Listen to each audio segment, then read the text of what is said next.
কয়েকটি অনুষ্ঠান ঢাকা থেকে রিলে করে শোনানো হবে। আসসালামু আলাইকুম। সন্ধে 7টা, বাংলাদেশ বেতার সিলেট। সংবাদ পড়ছি সুদীপ্তা দে, টিনা। প্রতীক ফোটায় মানবতার রক্ত দিন, জীবন বাঁচান, এই প্রতিপাদ্যকে সামনে রেখে সারা দেশের মতো সিলেটেও আজ পালিত হচ্ছে বিশ্ব রক্তদান বা রক্তদাতা দিবস। যারা স্বেচ্ছায় ও বিনামূল্যে রক্তদান করে লাখ লাখ মানুষের প্রাণ বাঁচাচ্ছেন, তাদের সহ সাধারণ জনগণকে রক্তদানে উৎসাহিত করাই এ দিবসের মূল উদ্দেশ্য। দিবসটি উপলক্ষে র্যালি, আলোচনা সভা ও স্বেচ্ছায় রক্তদান কর্মসূচি অনুষ্ঠিত হয়েছে মৌলভীবাজারে। এতে প্রধান অতিথি ছিলেন জেলা পরিষদ চেয়ারম্যান মিজানুর রহমান মিজান। অনুষ্ঠানে রেড ক্রিসেন্ট সদস্য, স্বেচ্ছাসেবক, শিক্ষক, শিক্ষার্থী, সচেতন নাগরিক সহ 131 জন ব্যক্তি স্বেচ্ছায় রক্তদান করেন। কোয়ান্টাম ফাউন্ডেশনের সহযোগিতায় রেড ক্রিসেন্ট জেলা ইউনিট ও জাতীয়তাবাদী চিকিৎসক পরিষদ যৌথভাবে এর আয়োজন করে। গণতান্ত্রিক, মানবিক ও অন্তর্ভুক্তিমূলক অর্থনীতির অভিযাত্রা, এই প্রতিপাদ্যকে সামনে রেখে 2026-27 অর্থ বছরের প্রস্তাবিত জাতীয় বাজেটের আকার ধরা হয়েছে 9,38,000 কোটি টাকা। এর বিপরীতে রাজস্ব আয় লক্ষ্যমাত্রা নির্ধারণ করা হয়েছে 6,95,000 কোটি টাকা। বাজেট নিয়ে সাধারণ জনগণ সহ সমাজের নানা স্তরের পেশাজীবীদের মধ্যে রয়েছে মিশ্র প্রতিক্রিয়া। এখন শুনুন এবারের বাজেট নিয়ে একজন ব্যবসায়ীর প্রতিক্রিয়া। 8 নং গলির একজন ব্যবসায়ী, আমার দুটি দোকান আছে। আমি তুহিন শার্টিং পেন্টিংয়ের প্রোপাইটার, ফরিদা অ্যান্ড পারুল এটার প্রোপাইটার আব্দুল জলিল।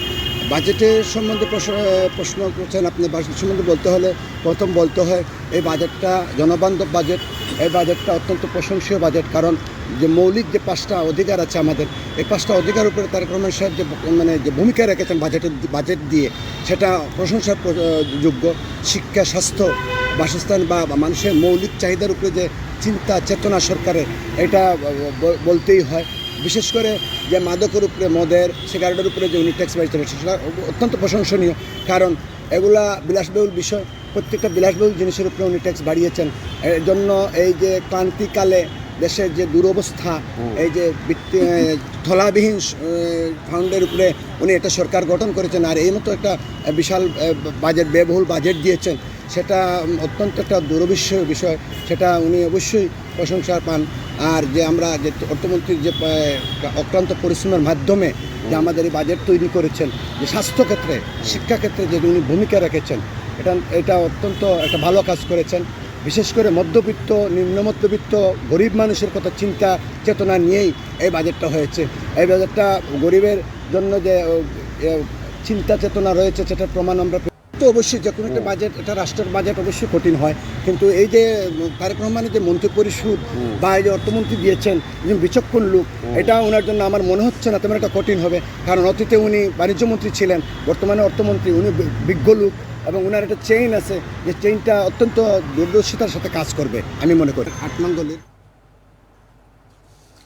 গাভীর মাস্টাইটিস রোগী ফ্রেশ থেরাপি শীর্ষক কর্মশালা অনুষ্ঠিত হয়েছে সিলেট কৃষি বিশ্ববিদ্যালয়ের ভেটেরিনারি, অ্যানিম্যাল ও বায়োমেডিক্যাল সায়েন্সের অনুষদের সম্মেলন কক্ষে এই কর্মশালা অনুষ্ঠিত হয়। এতে প্রধান অতিথি ছিলেন বিশ্ববিদ্যালয়ের উপাচার্য অধ্যাপক ডক্টর মোহাম্মদ আলিমুল ইসলাম। অনুষ্ঠানে বক্তারা বলেন, বাংলাদেশের কৃষি অর্থনীতিতে প্রাণী সম্পদ খাত একটি গুরুত্বপূর্ণ অবদান রেখে চলেছে।